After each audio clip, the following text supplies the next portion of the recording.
Na última semana, nós meditamos sobre o testemunho e o martírio de Estevão. O testemunho e o martírio de Estevão. Nós vimos, meus irmãos, como um homem cheio do Espírito Santo, cheio de fé, enfrentou a hostilidade do Sinédrio.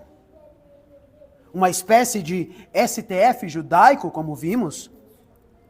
E ele enfrentou isso com ousadia e com os olhos fixos no Senhor Jesus Cristo. Estevão foi a primeira testemunha fiel a selar o seu testemunho com sangue. Depois do Senhor Jesus Cristo, Estevão foi a primeira testemunha fiel a selar o seu próprio testemunho com o seu próprio sangue. E com isso, meus irmãos, abre-se um novo capítulo na história da igreja. Mas afinal de contas, o que acontece, meus irmãos, quando o sangue dos mártires é jorrado?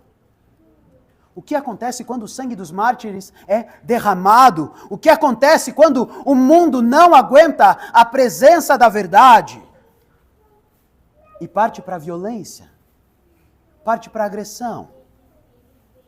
O que acontece, meus irmãos, é que Deus age. Deus dispersa, Deus espalha a sua igreja, espalha o seu povo, para que ele possa reunir novamente.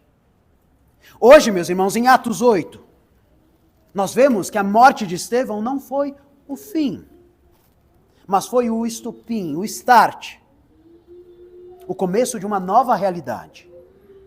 O sangue do mártir Estevão se tornou a semente da missão, a semente da igreja. Como a famosa frase de Tertuliano: o sangue dos mártires é a semente da igreja. No segundo século, Tertuliano afirmou: o sangue dos mártires é a semente da igreja. E o que Deus faz? Deus espalha o seu povo, não como uma fuga apavorada, mas como uma colonização estratégica. É isso que a igreja faz. Não como uma fuga apavorada pela situação e pela perseguição, mas como estratégia. Cristãos, meus irmãos, não fogem. Cristãos avançam. Eles vão, como Filipe, estabelecendo colônias dos céus em novos lugares. Esse é o ímpeto cristão. Esse é o chamado da igreja. O verso de número 1 nos diz assim: naquele dia levantou-se grande perseguição contra a igreja em Jerusalém, e todos, exceto os apóstolos, foram dispersos pelas regiões da Judéia e da Samaria. A perseguição que começou com Estevão não terminou com ele. Pelo contrário, foi como jogar gasolina no fogo da missão de Deus. Foi isso que eles fizeram. Satanás tenta calar a voz da igreja, mas o Espírito responde. Responde espalhando os santos, espalhando a igreja por todos os lugares ao redor do mundo. Observem que em Atos 1, no verso de número 8, no capítulo 1 de Atos, verso de número 8, Jesus havia prometido que os discípulos seriam suas testemunhas em Jerusalém, em toda a Judéia e na Samaria, até os confins da terra. E agora, em Atos 8, Atos capítulo 8, no versículo 1, os discípulos são dispersos, adivinha para onde? Para a Judéia e para a Samaria. Deus estava cumprindo a sua palavra, não apesar da perseguição, mas por meio dela. Deus estava cumprindo a sua palavra. Aquilo que foi prometido em Atos 1, no verso 8, agora se cumpre no capítulo 8, no verso 1. Os discípulos seriam enviados para a Judéia e para a Samaria, não apesar da perseguição, mas por meio dela. A perseguição empurra a igreja exatamente para onde Jesus queria que ela estivesse, desejava que ela estivesse. Essa dispersão imediatamente nos leva a lembrar de alguns eventos do Antigo Testamento. No Éden, nós vemos que Deus expulsa o homem do jardim, leva ele para fora, para longe do jardim. Em Babel, o Senhor espalha o seu povo, espalha todos os povos. Israel foi disperso e levado ao exílio. Ou seja, meus irmãos, no Antigo Testamento, a dispersão significava juízo. Dispersão significava juízo, significava julgamento de Deus. Mas agora, em Cristo Jesus, esse espalhamento da igreja não é mais juízo, meus irmãos. É missão. Se torna missão de Deus para esse mundo. O que antes era maldição, agora é instrumento de bênção de Deus, instrumento da missão de Deus nesse mundo. O povo de Deus é espalhado como semente. O povo de Deus é espalhado no mundo como semente, para florescer por todo o mundo, por todas as áreas, por todas as regiões do mundo. E vejam o que diz o verso de número 4. Os que foram dispersos iam por toda parte pregando a palavra. Os que foram dispersos iam por toda parte pregando a palavra. Aqueles irmãos não fugiram para se esconder, eles fugiram para pregar. Foi para isso que eles fugiram. Aqueles irmãos não fugiram simplesmente para se esconder, mas para levar o evangelho.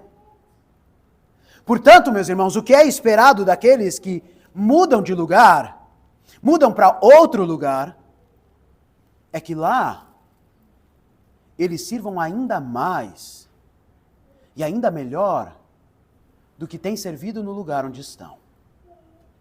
Isso é o que é esperado. Isso é o que a palavra espera.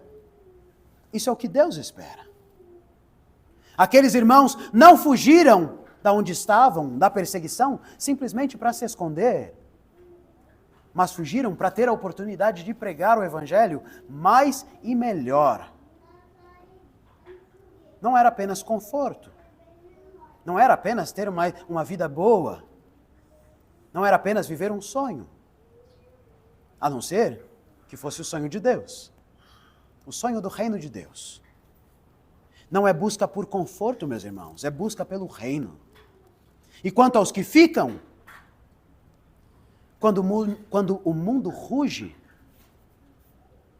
quando o mundo ataca, a igreja não recua.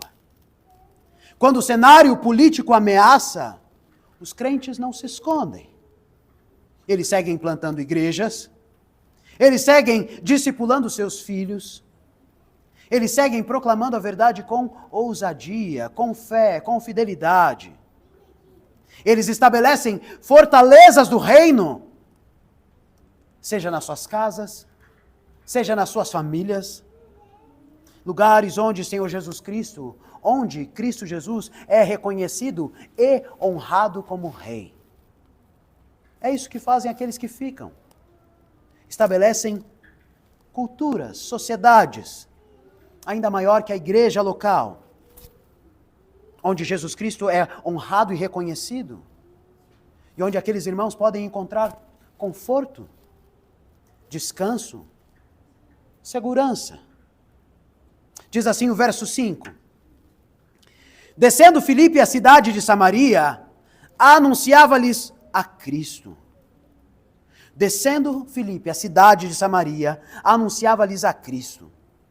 Filipe, um dos 7 escolhidos e ordenados em Atos 6, junto de Estevão, agora se dirige para cumprir a missão onde poucos estariam dispostos para ir. Poucos estariam dispostos a ir a Samaria. É importante lembrar, meus irmãos, ou esclarecer aqueles que não sabem, não conhecem, mas o fato é que judeus e samaritanos não eram muito amigos. Judeus e samaritanos não se davam muito bem. Os samaritanos eram descendentes dos judeus que se misturaram com outros povos, não apenas etnicamente, mas também eticamente, religiosamente. Os samaritanos, eram descendentes dos judeus que se misturaram com outros povos de maneira étnica, mas também de maneira religiosa, depois da divisão do reino de Israel. Reino do Norte, Reino do Sul, depois da morte de Salomão. E o fato é que eles viviam em pleno e absoluto conflito. É assim que viviam judeus e samaritanos. De fato, eles se viam como inimigos. É assim que eles se enxergavam. Eles viviam em conflito com os judeus, porque haviam se afastado da adoração do templo e adotado práticas religiosas misturadas. E vejam só, esse é sempre o alerta de Deus ao seu povo. Se você se misturar com outro povo, tenha certeza que não é apenas eu vou casar com essa pessoa, mas ela é muito legal. Ela é muito boa, ela parece amar Jesus. Não temos a mesma religião, mas pode ter certeza que ao longo do tempo, o que vai acontecer com você e com a sua família é que a sua família vai acabar se afastando do Senhor e vivendo em idolatria. É isso que acontece. Não, mas eu vou evangelizar ele. Você é muito inocente. Boa sorte. Você é muito inocente. Esse é o comando do Senhor, essa é a ordem do Senhor, que o seu povo se case com o seu povo. É assim. Como é que você vai criar essas crianças? Como pagãos ou como cristãos? Vai batizar ou não? Vai ensinar de acordo com a palavra de Deus ou vai deixar que eles decidam? Quando crescerem e quando for tarde demais? Esse é o alerta do Senhor sempre, sempre para o seu povo. Assim, por séculos, houve entre eles essa rixa profunda. Judeus e samaritanos, como um conflito de família, onde ninguém mais lembra exatamente do porquê, da razão porque aquilo tudo começou. Mas o ressentimento e a hostilidade continuam. Como um conflito de família, como primos brigando pela casa da avó. É assim. É assim, ou pior, em verdade muito pior. Assim por séculos. E o que acontece diante disso, diante desse cenário? Deus envia Filipe. Vai lá. É para esses que você vai pregar. Está muito fácil aqui. Está muito tranquilo por aqui. É para esses que você vai pregar. E Filipe vai. Filipe vai e anuncia a Cristo. E é interessante que o texto destaca isso. Filipe vai e anuncia a Cristo. Simples assim. Filipe não chega diante dos inimigos tentando contextualizar. Filipe não chega com estratégias culturais. Eu vou me fantasiar de gaúcho. Vou chegar tomando um chimarrão. Cafona demais. Filipe não faz isso. Filipe vai e prega a Cristo. É isso que ele faz. Vai e prega a palavra. Sem estratégias, sem rodeios, sem frescura. É isso que Filipe faz. Prega a palavra. Filipe prega a palavra e o Senhor confirma a sua pregação com sinais poderosos. De forma que demônios estavam sendo expulsos, paralíticos estavam sendo curados, mas esses não são os maiores sinais, esses não são os maiores milagres. O maior milagre é destacado no final do versículo. E ele diz que havia alegria na cidade. Havia grande alegria na cidade. Esse é o grande sinal, meus irmãos. Não são as curas, não são os demônios sendo expulsos, mas havia grande alegria. Aquele povo conheceu o Evangelho e agora podia ser verdadeiramente alegre, verdadeiramente feliz, satisfeitos no Senhor. Havia alegria. O Evangelho não apenas liberta, mas ele transforma cidades inteiras. Onde Jesus é pregado e recebido, a tristeza e o desespero dão lugar à verdadeira alegria. Verdadeira alegria, verdadeira satisfação no Senhor. Alegria e festa. E assim, entre os que creem, surge um homem, um personagem curioso. Simão, chamado o mágico, o feiticeiro. Um homem acostumado a manipular o povo com as suas feitiçarias e totalmente iludido com a própria fama, totalmente iludido com o próprio sucesso e o seu próprio poder. Mas agora, Simão mesmo se vê maravilhado, não com seus truques, mas com o fato de que aquela cidade estava sendo transformada pelo poder de Deus, somente pelo poder de Deus. E o texto nos diz que Simão crê. Simão é batizado e agora ele passa a seguir a Filipe, maravilhado com todos aqueles sinais que estavam acontecendo. Ao tomarem conhecimento de que a Samaria, de que todos estavam recebendo a palavra de Deus, então os apóstolos enviam Pedro e João para lá. Pedro e João são enviados para lá. Eles vão como representantes da liderança apostólica, não apenas para confirmar a obra de Filipe, mas para integrar plenamente os samaritanos ao corpo de Cristo. Lembrem-se, meus irmãos, era um povo totalmente hostil aos judeus, um povo totalmente apartado, separado, e agora o que eles precisavam era ser acolhidos no meio do povo de Deus, recebidos de maneira legítima. Não como, agora nós somos os judeus cristãos, nós somos os samaritanos cristãos, nós somos os brancos cristãos, nós somos os pretos cristãos. Não, você é um cristão, é isso que você é. É isso que você é, e isso que é o corpo de Cristo. Não é sobre crianças cristãs, adultos cristãos, é sobre cristãos. Apenas sobre isso. Esse é o corpo de Cristo. E até aqui, o texto nos diz que os samaritanos haviam sido batizados com água, mas ainda não haviam recebido o Espírito Santo. Isso não significa que eles não haviam sido salvos ainda, mas sim que Deus soberanamente quis mostrar, por meio da imposição de mãos dos apóstolos, que a igreja de Jerusalém agora estava unida à igreja de Samaria também. A igreja de Jerusalém estava unida à igreja de Samaria também como um só povo. O mesmo Espírito que desceu em Pentecostes, agora vem sobre os samaritanos.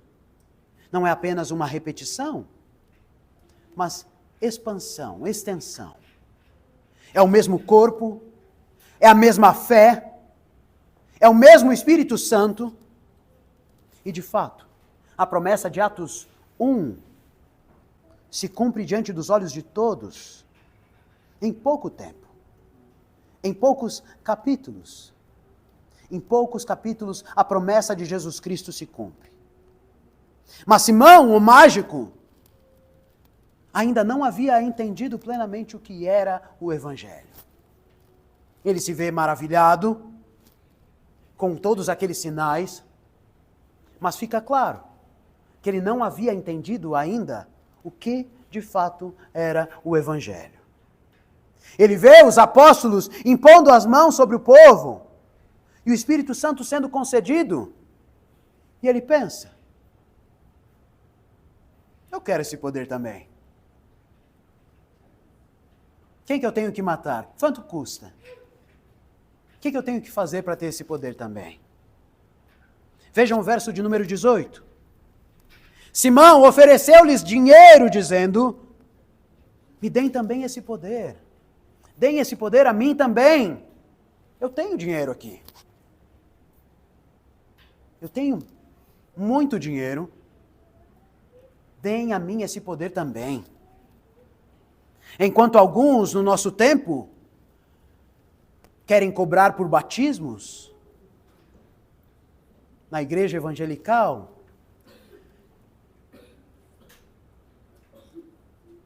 é como dizem, nem todas as churches, mas sempre uma church.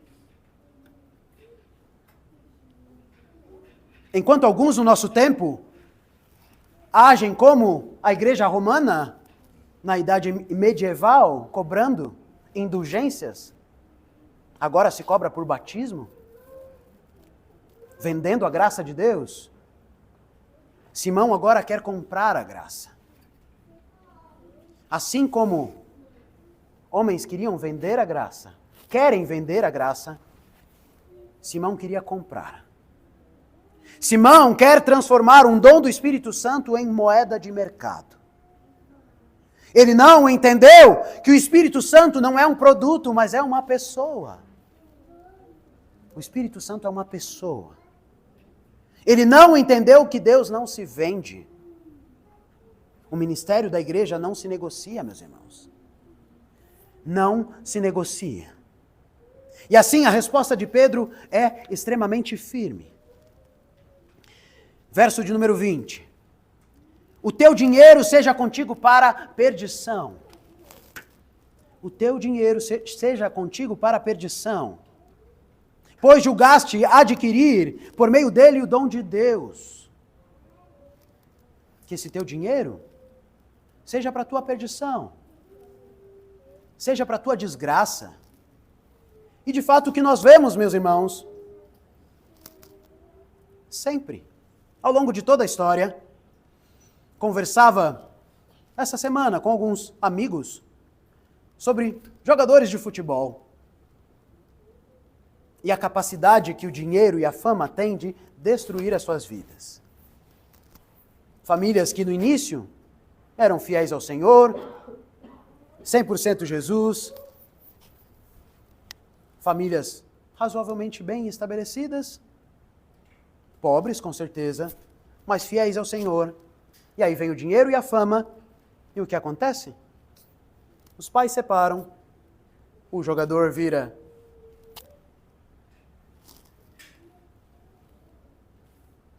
todos os adjetivos podres possíveis,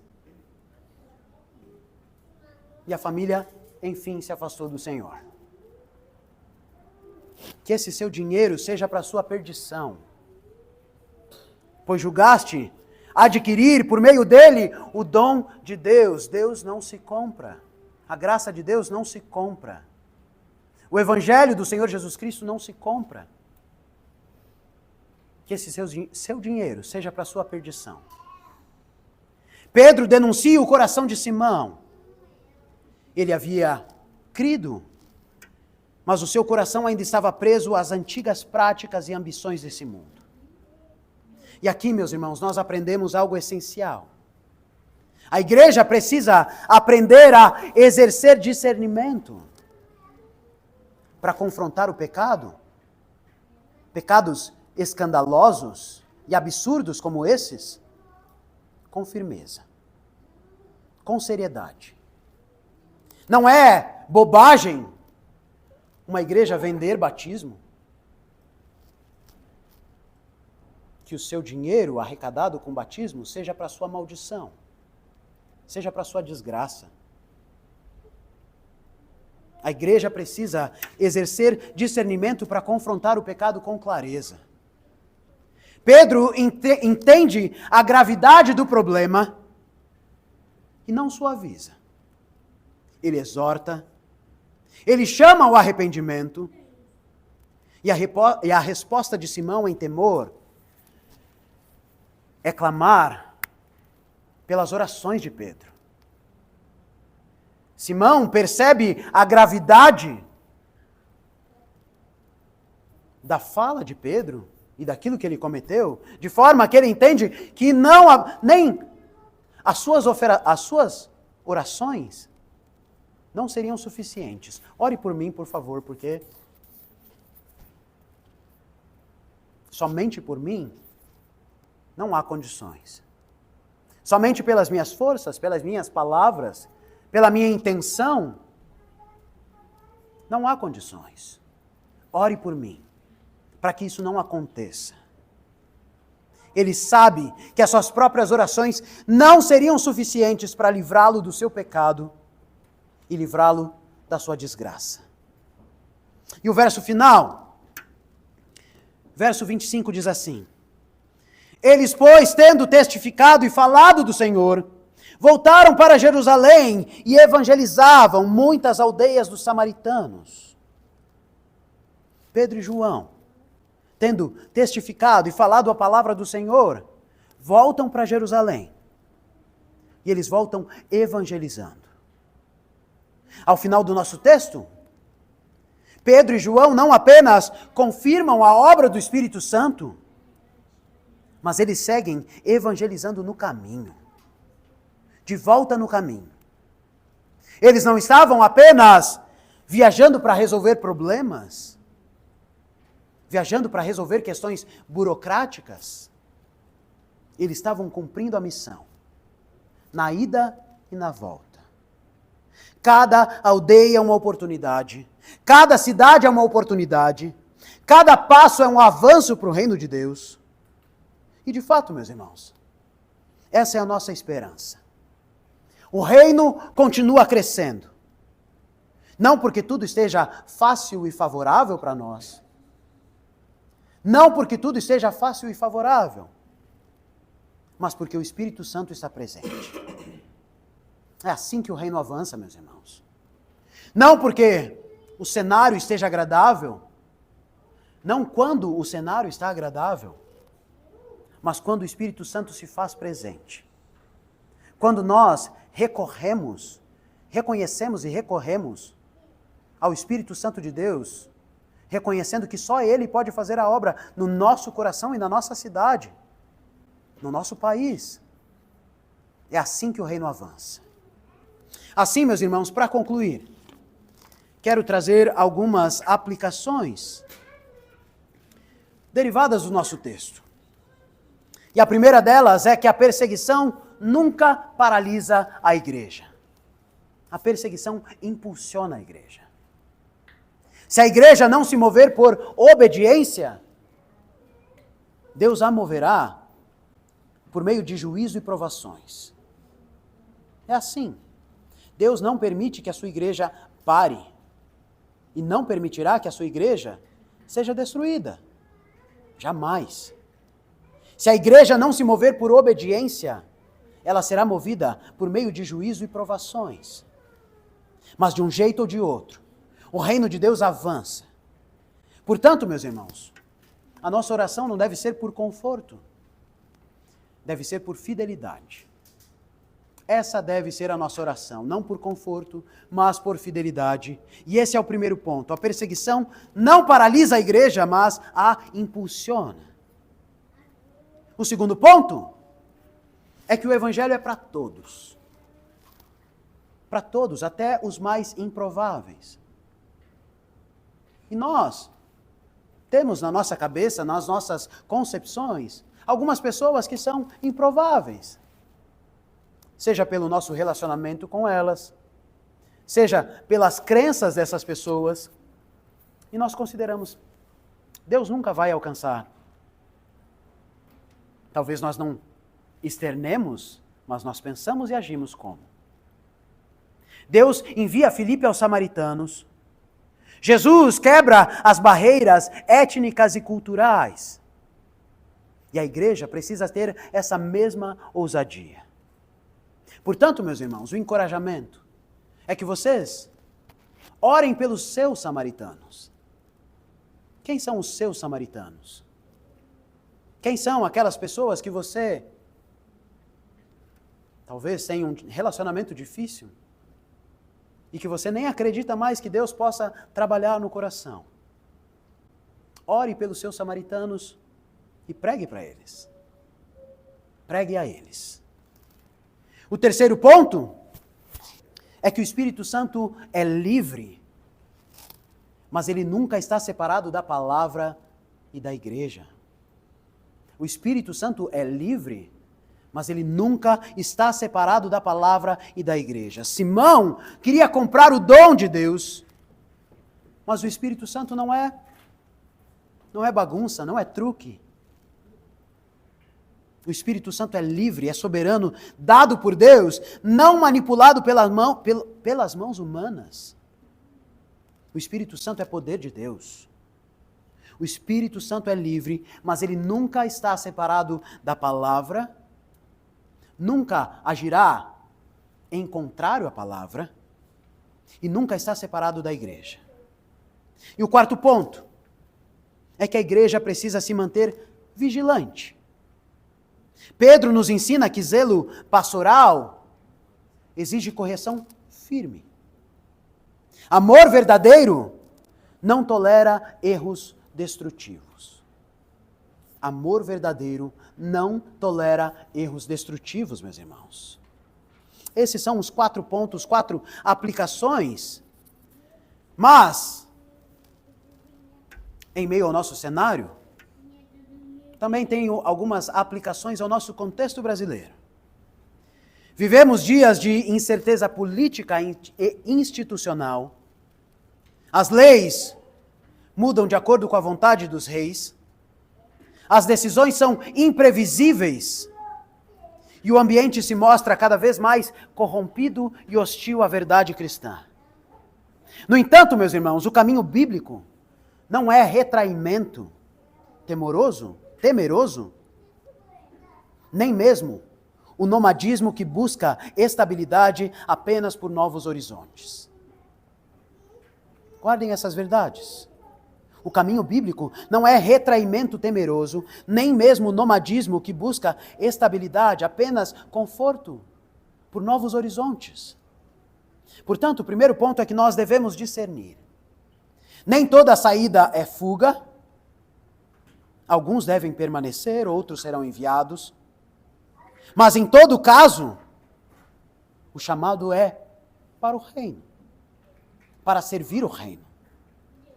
Se você fica, fortaleça as estruturas, fortaleça o seu lar, fortaleça o seu trabalho, fortaleça a sua vocação, fortaleça-se no Senhor. Mas se você sai, se você vai, saiba que é esperado do Senhor que você sirva mais e melhor do que você tem servido aonde você está. Esse é o chamado do Senhor. Se você fica, fortaleça a sua igreja local. Se você sai, fortaleça ainda mais o reino. Não saia para conforto. Saia para a edificação do reino. Saia para servir mais e melhor. Saia para servir ao Senhor. O segundo ponto. Firmeza, meus irmãos. Recusemos o pânico. Recusemos a histeria. Afinal de contas, só Deus sabe o que pode acontecer. Essa é a grande verdade. Recusemos o pânico e a histeria. Cristãos não entregam os pontos diante do instável. Talvez tenhamos estratégias diferentes, mas devemos permanecer construindo, permanecer plantando, permanecer educando e servindo. Esse é o nosso chamado. Talvez com estratégias não de pregação, mas de vida. Talvez você não possa falar tão abertamente aquilo que você faz, a forma como você educa os seus filhos, para qualquer um. Isso é estratégia. Isso é ser sagaz. Talvez isso seja necessário. Mas isso não significa entregar os pontos.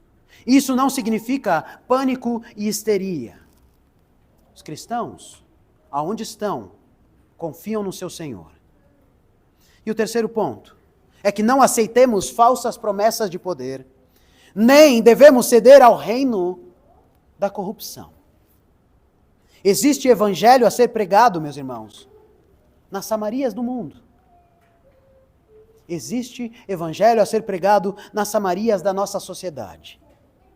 Entre os rejeitados, nas periferias, mas também nos altos escalões. Como Estevão fez. Há evangelho a ser pregado, até nos tribunais hostis. Não esqueçamos, meus irmãos, que a graça suficiente para salvar até mesmo um ministro do STF. A graça em Cristo suficiente para salvar até mesmo um ministro do STF. A graça é abundante e suficiente. A graça suficiente para salvar, mas também a graça suficiente e poder em Jesus Cristo para derrubar. Irmãos, Estevão morreu, mas a igreja do Senhor vive. A perseguição veio sobre a igreja, mas a palavra continuou se espalhando. A magia dos feiticeiros caiu, mas o poder do Espírito Santo venceu. O reino de Deus nunca recua. Nunca recua. Ele avança. Às vezes por meio da dor, às vezes por caminhos inesperados, mas sempre com poder e sabedoria. Assim, que o Senhor nos faça como Filipe, prontos para ir. Que o Senhor nos livre do coração de Simão, disposto a negociar aquilo que é santo, aquilo que o Senhor nos deu, aquilo que o Senhor Deus nos deu. Que Ele nos una como um só povo, cheios do mesmo Espírito, para testemunharmos as glórias do Seu reino. E que a paz de Deus, que excede todo o nosso entendimento, guarde os nossos corações, guarde as nossas mentes em Cristo Jesus. Em nome do Pai, do Filho e do Espírito Santo. Amém.